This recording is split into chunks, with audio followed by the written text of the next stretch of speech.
Unfortunately 29 جون کو یہ finance bill finance act میں تبدیل ہو گیا اور یہ سیکشن قانون کا حصہ بن گیا. Section 21S deductions not allowed اس کی ہیڈنگ ہے. اب بھٹی صاحب اس قانون کے تحت تو بڑے سادے لفظوں میں لکھا تھا کہ جی 2 لاکھ سے اگر اوپر کی تجاوز کرے گی انوائس تو وہ کراس چیک سے سیلر کے اکاؤنٹ میں آنی چاہیے. لوگوں نے اس کا پہلے جو ترجمہ کیا وہ بڑا عجیب کیا کہ جی او ہو 2 لاکھ روپیہ بینک سے جمع کرائیں گے تو اس پہ ٹیکس کٹے گا. کسی نے کہا 2 لاکھ روپیہ بینک سے کیش نکالیں گے تو ٹیکس کٹے گا. وہ اس طرح کی انٹرپریٹیشن کرتے رہے جو کہ غلط العام تھا. اس قانون کی جو روح ہے وہ یہ تھی کہ بیسیکلی ایک کمپنی جس کی سیل 1 کروڑ ہے اور جس کی پرچیز 80 لاکھ ہے, فرضی میں فگر آپ سے شیئر کر رہا ہوں, اس نے وہ 80 لاکھ روپے کی پرچیز اور جو 1 کروڑ روپے کی اس کی سیل ہے اس کے اندر اس نے تمام پیمنٹیں کیش میں وصول کر لی, کراس چیک سے نہیں آئی. یہاں پہ سیکشن 21S ایکٹیو ہو جائے گا کہ 2 لاکھ سے اوپر کی جو پیمنٹیں آئی ہیں, فرض کر لیتے ہیں وہ 50 لاکھ روپے ہے, وہ 50 لاکھ روپے کے عوض جو آپ کی کاسٹ ہے, جو میں ایک ایزیوم فگر کہتا ہوں 45 لاکھ ہے, 45 لاکھ کا 50% آپ کا ایکسپینس ڈس الاؤ ہو جائے گا. قانون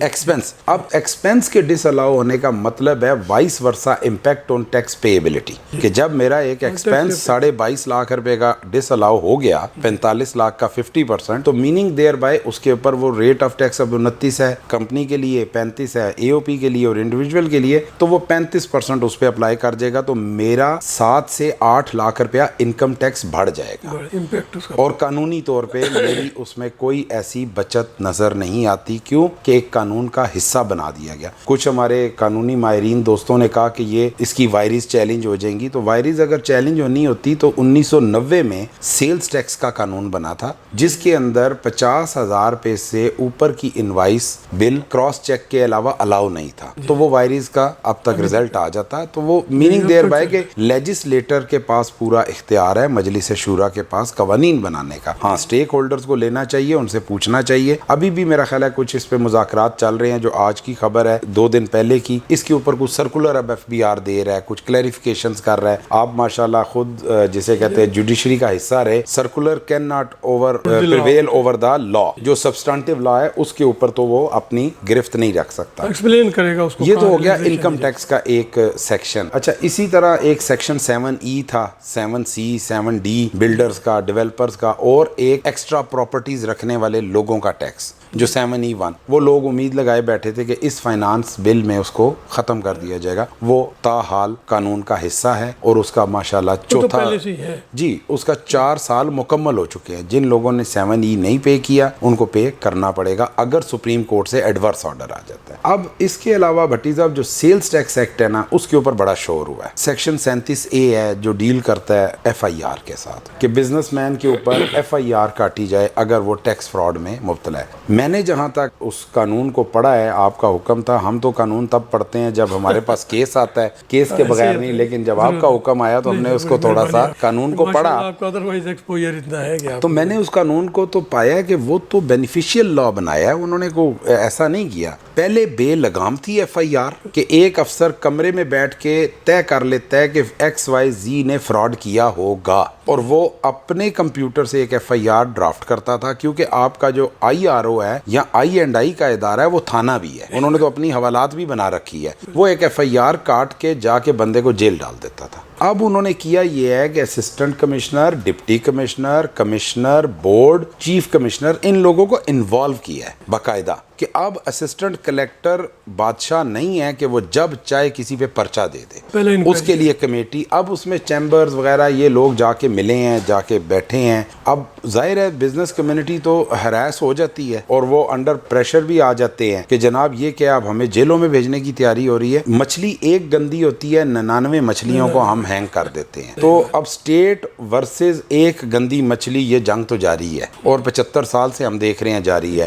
وہ ایک گندی مچھلی کے لیے یہ قانون بنتے ہیں اور باقی 99 باقی سب بھگتتے ہیں. یعنی یہ ستیہ ناش چل رہا ہے. لیکن میں اوورآل اس بجٹ کو خوش آئند قرار دوں گا اور یہ ملک کے لیے بہتر ہے, ملک کے لیے بہتر ہے. ٹارگٹس بہتر. دیکھیں جی میرے ایک دوست ہیں, بڑی پیاری انہوں نے بات کی لاسٹ ٹائم, انہوں نے بڑے کڑوے فیصلے لیے اس حکومت نے, ریٹ آف ٹیکس بڑھا دیے, AOP کا, انڈیویجول کا, سب چیزیں کی. بات یہ ہوئی کہ 2 راستے ہیں, یا کشکول لے کے چلنا ہے, IMF سے پیسے مانگنے ہیں, تو بہتر نہیں ہے کہ ہم اپنے گھر کے بہن بھائیوں سے مانگ لیں اپنے sources یہ سے تاجر صحیح بہن کرنا بھائی ہیں ہمارے, بالکل, اس اسٹیٹ کا حصہ ہیں, یہ اسٹیٹ کے کنٹریبیوٹر ہیں. وہ دے رہے ہیں, تو ہم کہیں contribution یہود دیتے و ہیں. نصارہ سے جا کے جو چندہ مانگیں تو ہم ان سے کچھ پیسے مانگ لیں, لیکن ان کا خیال بھی اسٹیٹ کو رکھنا پڑے گا, ان کی عزت اور تکریم بھی کرنی پڑے گی, یہ ضروری ہے, ان کو رسوا نہیں ہونے دینا. تو بالکل میں اپریشیٹ کرتا ہوں ہمارے چیمبرز, پنڈی چیمبر بالخصوص, اسلام آباد, کراچی, لاہور, انہوں نے اس میں آگے بڑھ چڑھ کے حصہ لیا, اسٹیٹ کے ساتھ بیٹھے ہیں, ایف بی آر کے ساتھ بیٹھے ہیں, منسٹر صاحب کے ساتھ بیٹھے ہیں.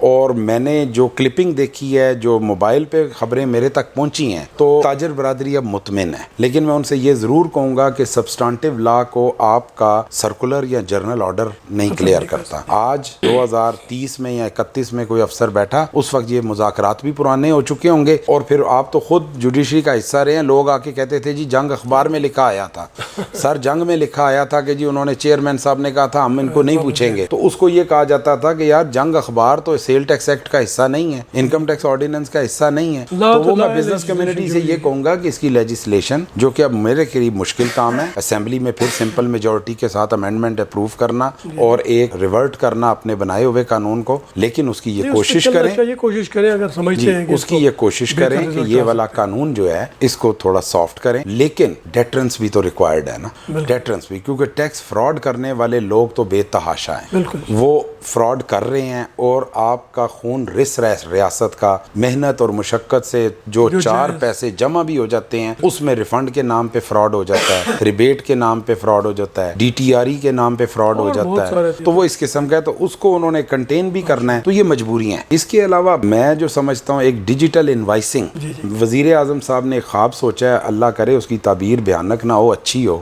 ڈیجیٹل انوائسنگ کا ایک وہ کانسیپٹ لے کے آئے ہیں, جو وہ ایک لچھے میں نہ پورا پاکستان پرونا چاہتے ہیں. پراما فشائے تو مجھے یہ مشکل نظر آتا ہے. میں اکثر اس چیز پہ چیخو پکار کرتا ہوں, آپ کیوں نہیں کسی چیز کا سٹارٹ سیکٹورل طور پہ لیتے؟ آپ سیکٹورل طور پہ لیں اور اس کو اپنی امپلیمنٹیشن کا حصہ بنائیں. اور آپ ایک ہی وقت میں پورے سمندر میں جال پھینک دیتے ہیں, نہ پھر آپ کے پاس کرین ہوتی ہے, نہ آپ کے پاس وہ شپ ہوتا ہے کہ وہ پورے سمندر کی کھرباں ٹن جسے کہتے ہیں وہ مچھلی وہ باہر نکال سکیں. تو پھر آپ کا کرپشن کا راج ہوتا ہے. ڈیجیٹل انوائسنگ کیا ہے؟ ڈیجیٹل انوائسنگ یہ ہے کہ میں ادھر بیٹھے اپنے دفتر میں ایک بل کاٹوں گا, بھٹی صاحب کراچی بیٹھے ہیں, اگلے سیکنڈ میں آپ کے سسٹم میں وہ بل آ چکا ہوگا. پیپر لیس اکانومی کی طرف ملک کو یہ لے کے جانا چاہتے ہیں, جو ضرورت ہے اس وقت, کہ ہم اتنی فائلوں کے پلندے اور بل بکیں اور پھر باکس فائل, جوڈیشل سسٹم میں بھی یہ کوشش کی جا رہی ہے. تو وہ ایک کوشش ہے, اور وہ اللہ کرے یہ کامیاب ہو جائیں اس کے اندر, تو اس کے ساتھ آپ کا فراڈ کا ایلیمنٹ بھی کرٹیل ہوگا, آپ کی ریونیو کی جنریشن بہتر ہوگی. جو نارملی ایویژن, میں نہیں کہتا اوائیڈنس, ٹیکس پیئر اگر کوئی اوائڈ بھی کرتا ہے ٹیکس کو, تو وہ اس سسٹم کو اگر صحیح ٹرو لیٹر اینڈ اسپرٹ میں اپلائی کر دیا تو شاید اوائیڈنس بھی مشکل ہو جائے. بائی لیگل مینز تو پہلے بھی الاؤ ہے, اور وہ سافٹ ویئر بیسڈ ہوگا, اور اس کے اندر سے نکلنا مشکل ہو جائے گا. میں جہاں تک اس چیز کو انڈرسٹینڈ کر پایا. اچھا, دوسرا آئی ایم ایف کا بڑا ذکر ہوتا ہے کہ جی ہمارا بجٹ جو ہے, کچھ تنقیدی سیاسی پارٹیاں یا تنقید کرنے والے لوگ یہ کہتے ہیں کہ یہ سب آئی ایم ایف کی وجہ سے ہوا. تو آپ کیا سمجھتے ہیں کہ آئی ایم ایف کا کیا اتنا زیادہ, آئی ایم ایف سے لون لیے ہوئے ہیں یا ورلڈ بینک سے لون لیے, تو ان کا ایفیکٹ تو ہوگا, ان کو ایڈجسٹ بھی کرنا ہے, لیکن آپ کیا سمجھتے ہیں کہ اتنا زیادہ آئی ایم ایف کا رول ہوتا ہے کہ ہمارے اداروں کو یا ہمارے لوگوں کو سپریس کریں گے اور اس کو دبانے کی کوشش کریں گے, یہ نہیں چاہیں گے کہ وہ معاشرہ ڈیولپمنٹ کرے؟ یہ جو غلط بھٹی صاحب, یہ اصل میں کچھ ہمارے سیاسی فکرے ہیں. جی ہے تو سیاسی اسٹیٹمنٹ ہے. یہ جو حکومت آج حکومت میں ہے, گزرے ہوئے کل میں یہ اپوزیشن میں, اور جو اپوزیشن آج جیل میں ہے میں یہی کہوں گا, میرا خیال ہے آج کیونکہ 1 اگست ہے, کوئی 20-25 گرفتاریاں تو ہو چکی ہیں. موجودہ جو اپوزیشن جیل میں ہے یہ حکومت میں تھے, یہ کہتے تھے کہ ہم اور کیا کریں, آئی ایم ایف کے پاس جائیں نہ تو پھر کیا کریں. یہ جو حکومت آئی انہوں نے بھی یہی کہا. یہ کڑوا سچ ہے. میں نے آپ کے پروگرام کے شروع میں یہ کہہ دیا تھا کہ ایک تو کشکول لے کے بھیک مانگنے باہر جانا, اور ایک اپنے گھر اپنی چادر 4 دیواری میں پیسے لے لینا قانون اور قاعدے کے نام پہ. وہ بھیک بھی نہیں ہے, وہ بھیک بھی نہیں ہے, وہ قانون اور قاعدے کے تحت کوشش کرنا چاہیے. اب سوال یہ ہے کہ سر بھٹی صاحب, اگر جو قرضہ دیتا ہے نا, تو وہ پھر آپ کے اوپر اختیار رکھتا ہے.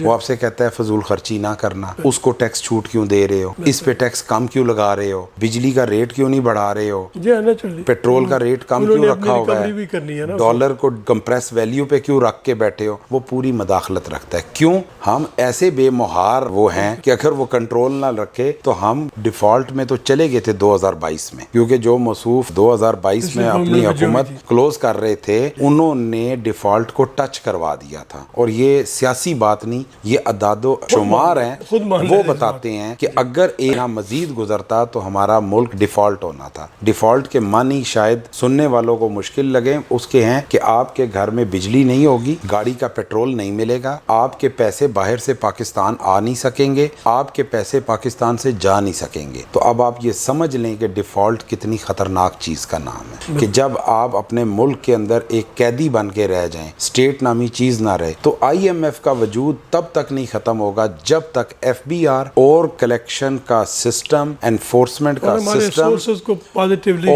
اور اس کو براڈ نہیں کرتے جب تک اس نیٹ ورک کو ایگزسٹنگ سے کتنا ہم نچوڑتے رہیں گے. وہ بیچارے دیتے جا رہے ہیں ٹیکس. میں ابھی بھی ایک میٹنگ اٹینڈ کر کے آ رہا ہوں, ایک بڑی گروپ ہے فارما کا, ان کی آفس میں وہ انٹیگریشن کا سارا ٹینشن لے کے بیٹھے ہیں. وہ تیار ہیں پیسے دینے کے لیے. بزنس مین میرے سے ٹیکس لے لیں لیکن ہیراسمنٹ نہ کریں, اور وہ اس طرح کا ماحول نہ بنائیں کہ لوگ بلیک میل فیل کریں, اور خوف و ہراس نہیں ہونا چاہیے. ابھی ریسنٹلی ایف بی آر نے گھی والی فیکٹریاں, کچھ اور فیکٹریوں کے اوپر ایف بی آر کے لوگ بٹھا دیے ہیں. میں نے تو اپنے 30-32 سالہ تجربے میں دیکھا ہے کہ اس کام کے بعد ریونیو ڈراپ کرتا ہے, رائز نہیں کرتا. تو ان چیزوں کو دیکھنا چاہیے. ہاں, آٹومیشن ایک ایسا رستہ ہے کہ اس کے رستے آپ ریونیو انکریز کر سکتے ہیں. جی, اور سر تھوڑا سا اس کو بدلتے ہوئے, کیونکہ ہمارا پروگرام جو ہے معیشت کے ساتھ ساتھ سیاست بھی ہے, تو سیاسی حوالے سے آپ کیا سمجھتے ہیں کہ جو دوسری پارٹیز کے لوگوں کو جیل کے اندر رکھنا, جیسے ہر دور میں رہا, جو حکومت میں ہوتے ہیں وہ دوسروں کو کوشش کرتے ہیں کہ کسی طرح سے, آپ کیا سمجھتے ہیں کہ ابھی یہ اس قسم کی فیلنگ ہے؟ ظاہر ہے جو حکومت تھی, اس سیاسی پارٹی جو پہلے حکومت کر رہی تھی, ان کے بڑی لیڈرشپ میں سے کچھ لوگ جیلوں میں ہیں, تو آپ کیا سمجھتے ہیں کہ یہ پازیٹیو فینامنا ہے, لوگوں کو ڈرا دھمکا کے یا اس طرح سے ان کو انڈر پریشر رکھ کے کوئی بہتر نتائج حاصل کیا جا سکتے ہیں, یا اس کے آپس میں نیگوشیشن کریں اور ان کو پبلک تک جانے دیں, اور ان کے پبلک کے جو ان کے سوالات ہیں اس کے جواب دیں, جو بھی ان کی ہوتا بھی ہے جواب دے.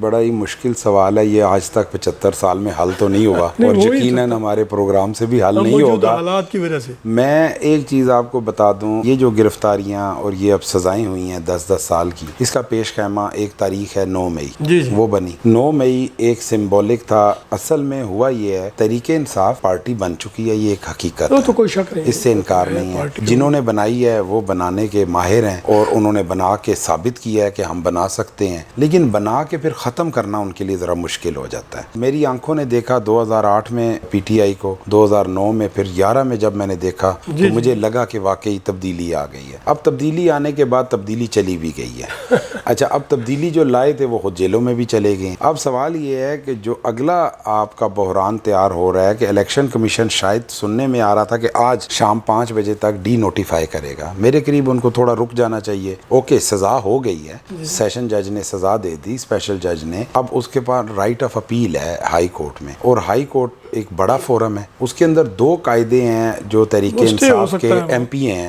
ایک سر اسٹے اس طرح سے ہے کہ سسپینشن آف سینٹینس ہے, ایک ہے suspension of the order for the time being till further order اور ڈیٹ. اگر وہ ہو جاتا ہے تو ان کی پارلیمانی حیثیت برقرار رہے. تو میں یقیناً سمجھتا ہوں کہ تحریک انصاف کے جن دوستوں کو سزائیں اناؤنس ہوئی ہیں وہ ہائی کورٹ سے رجوع کریں گے اپنے اپنے رسپیکٹیو ایریا کے, اور جو ریلیف وہ لے سکتے ہیں, اگر وہ سمجھتے ہیں کہ 9 مئی میں ان کی کوئی کسی قسم کی شمولیت نہیں تھی تو وہ عدالت کو ثابت کریں کہ نچلی عدالت نے یہ غلطیاں کی ہیں, تو جناب آپ اس کو درست کریں, اور آپ for the time being sentence کو سسپینڈ کریں ہماری, تاکہ پارلیمانی حیثیت دیکھیں عمر ایوب اس میں چلے گئے, شبلی فراز چلے گئے, اور کافی نام چلے گئے, اور وہ خاتون بھی ہیں, بڑی شعلہ بیان ہے, وہ بھی اس میں جیل میں ہیں. تو یہ ایک ریمیڈی ہے. اب اصل میں ہوا کہ ہماری سیاست میں نا کچھ لمحے کے لیے نا کچھ وقت کے لیے جتھے کی سیاست آ گئی تھی کہ 500, 10,000, 20,000, 25,000 بندہ لے جاؤ, حکومت بدل لو, یہ کر لو, حکومت بدل لو, یہ کر لو, حکومت بدل لو.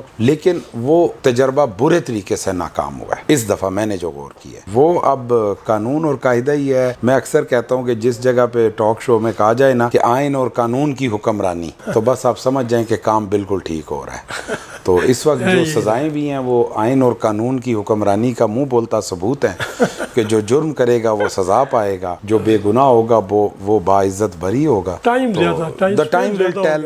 ہم نے ایک وہ ولاگر ہیں جو امریکہ میں اب جا کے بیٹھے ہیں, وہ ان کو ادھر روتے بھی دیکھا تو اب انہیں ہنستے بھی دیکھ رہے ہیں ہم. تو ہم نے تو یہ ساری چیزیں ہوتے ہوئے دیکھی ہیں اور سارا کچھ ہوتے ہوئے دیکھا ہے. یہ ہوتے ہوئے سارا کچھ ہم نے دیکھا ہے. تو یہ تو تلچھٹ ہوتے ہوتے دیر نہیں لگتی. آج جو ہنس رہے ہیں کل وہ رو رہے ہوں گے. جی ہاں بالکل. خدا نہ کرے, میں کہتا ہوں ایسا نہ ہو کہ ہمارے ملک میں اسٹیبلٹی آئے. Stability required. انشاءاللہ جی پھر کرتے ہیں. جی ناظرین, ہم کوشش کر رہے تھے آپس میں یہ ڈسکس کیا ہم نے موجودہ جو حالات ہیں, ان حالات میں کس طرح سے بہتری لائی جا سکتی ہے. تو میں شکریہ ادا کرتا ہوں جناب خواجہ صاحب کا. خواجہ صاحب آپ پہلے بھی ہمارے پاس آتے رہے پروگرامز میں, آج پھر آپ کا قیمتی وقت ہم نے لیا. انشاءاللہ آئندہ پھر آپ کو بلاتے رہیں گے. تھینک یو ویری مچ. ناظرین ہمارے ساتھ رہیے, انشاءاللہ آئندہ پروگرام میں پھر حاضر ہوں گے. Thank you very much. اللہ حافظ.